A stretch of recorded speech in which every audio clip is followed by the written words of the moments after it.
هذا لو رايحين كاس العالم ربنا شنو يعني هذه البطوله.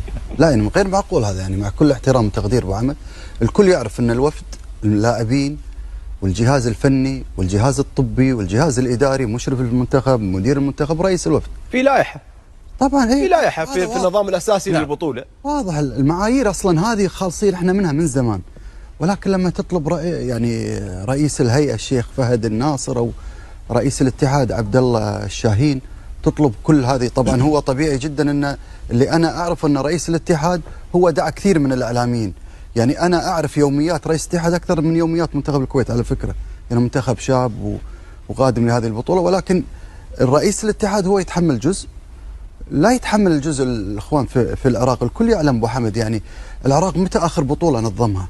79. الان الفريق طول هذه الفتره او الدوله او الاتحادات او اللجان الاولمبيه في العراق من زمان ما استضافوا بطوله، فامور كثيره تقيب عن هذا التنظيم. يعني مثلا انت في مدينه البصره ليس فيها 30 او 20 فندق عشان اللاعبين بمكان والاداريين تاخذ على راحتك. فاحنا اللي نعرفه من ايام الشيخ احمد الفهد، يعني الشيخ احمد الفهد لما كان هو رئيس البعثه هو يذهب للفندق اللي هو وياخذ اللي معاه بالفندق اللي هو يحتاجه. فرئيس الاتحاد من غير معقول، انا اعرف انه هو دعا تقريبا نص الكويت وليس نص الاعلاميين.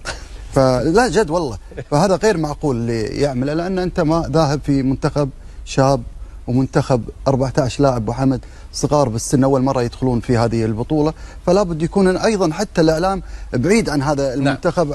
عدم الضغط على المنتخب، منتخب كله شاب ولكن احنا ابو حمد تعرف احنا مشاكلنا ما تخلص، خصوصا مع اتحادنا هذا.